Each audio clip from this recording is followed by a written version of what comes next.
E aí, gente, tudo bem? Sejam bem-vindos à nossa 11ª aula. Hoje vamos ver a voz passiva. Inicialmente, esse conteúdo seria dividido em 3 aulas distintas, mas eu acho que é melhor a gente fazer em uma aula só, porque a gente dá continuidade ao conteúdo e ao entendimento de vocês, ok? Bom, então hoje nós vamos ver, vamos nos aprofundar na voz passiva. Primeiro, vamos analisar essas duas frases aqui. This house was built in 1981. A segunda frase, somebody built this house in 1981. Bom, qual é a diferença entre elas? Então, vamos analisar aqui. This house was built. Aqui, a gente vê que é uma forma passiva de se falar. Na segunda frase, por exemplo, a gente fala que alguém construiu essa casa. Mas na primeira frase, essa casa foi construída. Então, vamos comparar aqui, ó. Somebody built this house in 1981. Aqui, a gente vê que temos o sujeito e o objeto, ok? A gente vê que na voz passiva, a gente tem a presença só do sujeito, ok? Bom, aqui, quando a gente usa um verbo ativo, a gente fala o que o sujeito faz. Por exemplo, My grandfather was a builder. He built this house in 1981. Bom, aqui a gente fala, do sujeito, my grandfather, e what the subject does. O que ele faz? He built this house. Segunda frase, it's a big company. It employs 200 people. A gente tem o sujeito e a gente tem o que o sujeito faz. Mas quando a gente está na forma passiva, a gente fala o que acontece com o sujeito. Então é bem clara essa diferença. Por exemplo, How old is this house? It was built in 1981. Só um adendo aqui, vocês provavelmente devem saber, mas para quem não sabe, quando a gente tem anos assim, a gente não costumamos falar ele inteiro. Você vai ver muita pessoa que fala inglês falar assim, 19, que é 19, 81, 81, que é mais fácil. Ou, por exemplo, 2023, 2023, 2023. Então, é uma forma mais fácil de você falar os anos, não é tão longo, né? Enfim. Então, aqui ele fala o que aconteceu com essa casa. Ela foi construída. Por exemplo, 200 people are employed by the company. O que acontece com essas pessoas, né? Com essas 200 people? Elas são empregadas pela companhia, ok? Quando a gente usa a voz passiva, o que ou quem ou o que causa a ação geralmente é desconhecido ou não é relevante. Por exemplo, a lot of money was stolen in the robbery. Aqui a gente sabe que muito dinheiro foi roubado, né, no roubo, né, no assalto, no grande assalto, mas alguém roubou. A gente não sabe quem é. Aqui não tá explícito nessa frase. Mas, entretanto, se você quiser fazer com que esteja explícito quem ou o que causou a ação, a gente usa by. Então, a gente diria, ó, This house was built by my grandfather. Então, é uma forma de enunciar, o autor da ação. Então, basicamente, a estrutura da voz passiva é o verbo to be, o past participle, e a gente tem aqui, ó, the past participle, geralmente, ele acaba em ed. Então, a gente tem cleaned, seen, mas isso acontece para verbos regulares. Para verbos irregulares, por exemplo, done, a gente não usa o ed, ok? Então, a gente tem aqui, por exemplo, a voz passiva no present simple. Aqui, na forma ativa, a gente tem somebody cleans this room every day. Na voz passiva, a gente tem this room is cleaned every day. Então, a gente vê essa estrutura que a gente viu aqui. O verbo to be mais o past participle, né? Aqui, ó, cleaned, né? Esse adzinho é o particípio do verbo clean, ok? Aqui no past simple, por exemplo, a gente tem somebody cleaned this room yesterday. Voz ativa. Na voz passiva, this room was cleaned yesterday. Ok? Então, a gente vê aqui que tá no passado. Beleza? A diferença é aqui, ó, no verbo to be. Beleza? Não seguia muito por aqui, porque aqui é o participo e tá na forma padrão, entendeu? Da estrutura da passiva. A gente seguia, ó, aqui. Agora, vamos para a segunda parte da voz passiva. Bom, aqui a gente tem outras estruturas, né? Outras formas que a voz passiva pode se manifestar. Por exemplo, a gente tem o infinitivo aqui. A gente vê a estrutura que a gente usa o verbo to be mais o done, cleaned, seen, ok? O infinitivo desses verbos. Então, por exemplo, a gente tem aqui somebody will clean this room later. This room will be cleaned later. The situation is serious. Something must be done before it's too late. A mystery is something that can't be explained. The music was very loud and could be heard from a long way away. Então, a gente vê que é bem característico, na verdade, o infinitivo, ok? Agora, a gente tem o perfeito infinitivo. Vamos ver a diferença das estruturas, né? Do infinitivo com o perfeito infinitivo. Lembra que a gente viu os tempos verbais, a gente viu o perfect? O que a gente pode identificar do perfect aqui? Esse have been.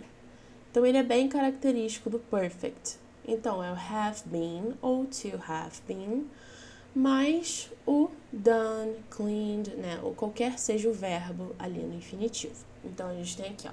Somebody should have cleaned the room. Na voz passiva, the room should have been cleaned. Então, aqui, a gente vê, ó, o que a gente viu aqui. A gente está preocupado com o que acontece com o sujeito, ok? Bom, vamos ler mais um exemplo aqui, ó. If you had locked the car, it wouldn't have been stolen. Beleza?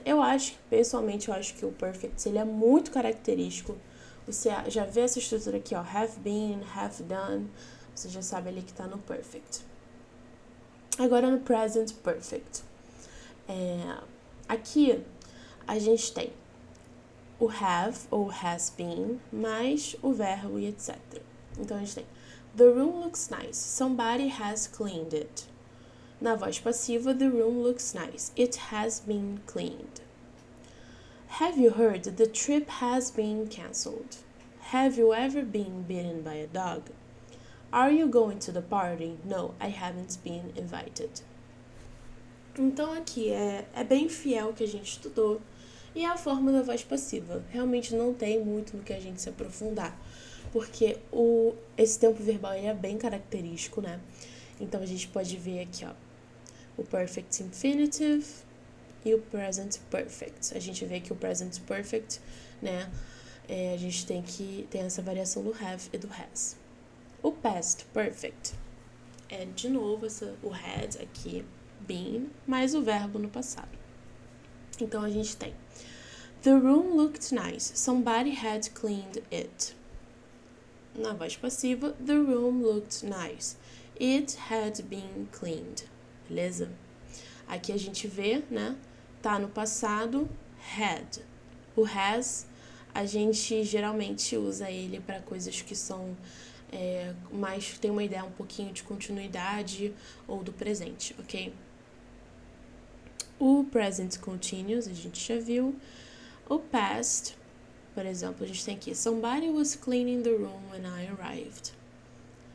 The room was being cleaned when I arrived. Perdão, gente, eu pulei o present continuous. Aqui, novamente, a gente se atentar à estrutura. Qual é a estrutura do present continuous? Quando a gente pensa no continuous, a gente pensa logo no ing. Então, do, in, be, in. Então, a gente tem o am, is ou are, mais o verbo, né, no ing. Então, a gente usaria somebody is cleaning the room at the moment. The room is being cleaned at the moment. There's somebody walking behind us. I think we are being followed. Então, muita atenção aqui que o present continuous, né? Relembrando, é uma coisa que está acontecendo, né? Não terminou, também não está se referindo ao momento que começou, está se referindo só que está acontecendo agora. No past continuous, a gente fala sobre uma coisa que já acabou, mas a gente fala sobre o meio tempo em que ela estava ocorrendo no passado. A gente tem esse exemplo aqui. There was somebody walking behind us. I think we were being followed. Então, ele fala que quando a gente estava andando lá, tinha alguém andando atrás da gente e achava que a gente estava sendo seguido. Então, a estrutura é o was, were, mais o verbo no ing. Então, ing, perdão. Somebody was cleaning the room when I arrived. No past continuous, na voz passiva, the room was being cleaned when I arrived. Bom, agora vamos seguir para a parte 3. Agora, aqui, assim, é só um adendo, como é importante, né, a gente ter bem em mente o significado, né, dos tempos verbais, no que eles querem se referir, até para a gente poder construir com calma, né, e com sucesso a voz passiva.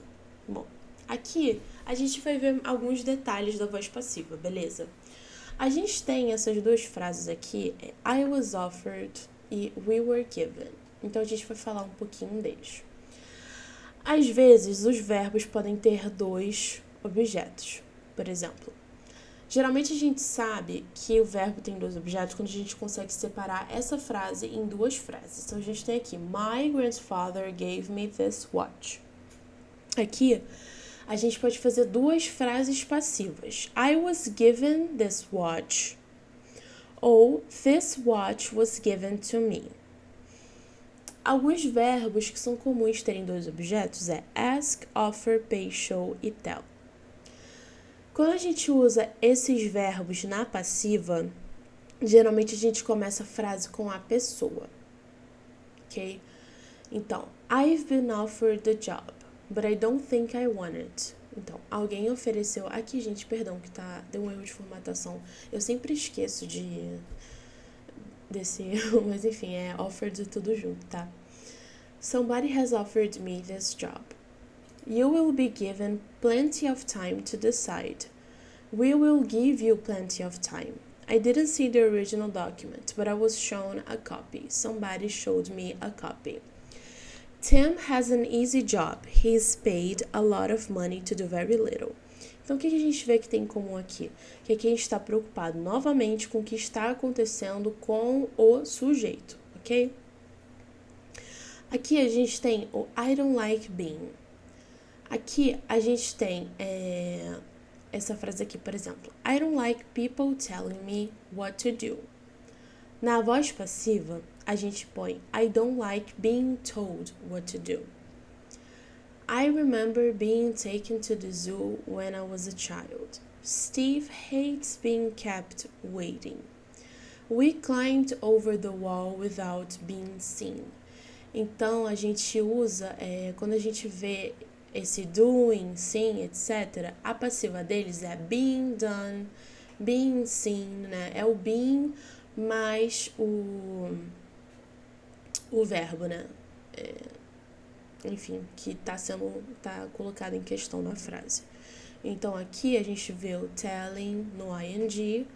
Então, a gente sabe que a passiva do telling é being told. Ok? O get. A gente pode usar o get na voz passiva também. Por exemplo, There was a fight, but nobody got hurt. I didn't get invited to many parties. I'm surprised Liz didn't get offered the job. A gente usa o get somente quando as coisas acontecem. Então, a gente tem que prestar muita atenção. A gente não pode usar o get nessas frases, por exemplo. Jessica is liked by everybody. A gente não põe gets liked. Não é uma coisa que está acontecendo. Peter was a mystery man. Very little was known about him. Não é o got known. Então, são coisas mais concretas que a gente usa o get. Isso é só um adendo, porque o get, ele é muito informal. Assim, geralmente a gente usa ele no inglês informal do dia a dia, ok? Alguns outros usos do get também que, assim, vale ressaltar que não são passivos, ok? O significado deles não é passivo. É o get married, get divorced, get dressed, get lost, get changed. É só um adendo aqui. Mas o get é mesmo para uma língua do dia a dia. Bom, aqui a gente tem a keyword, que é hunch. Então, como padrão, eu quero que vocês escrevam uma frase com essa keyword. E eu vou passar uns exercícios de voz passiva do livro que eu estou usando como referência, que é o Grammar in Use, ok? Eu vou postar a aula e junto com o arquivo da aula vai estar lá a fotinha do dever que vocês têm que fazer para me entregar. Gente, lembrando que agora, a cada 2 deveres que vocês não fazem, é uma falta. É um meio que a gente achou de ter uma certa cobrança, porque, como eu falei pra vocês, não adianta nada vocês virem aqui e vocês assistirem a aula, mas não prestarem atenção, não fazerem os deveres, né? A prática, ela é essencial, principalmente quando a gente está aprendendo uma língua nova. Enfim, é isso, gente. Muito obrigada. Se vocês tiverem alguma dúvida, pode falar comigo, pode colocar no nosso canal de dúvidas. É isso, um bom feriado para vocês e até sexta que vem, tá? Tchau, tchau!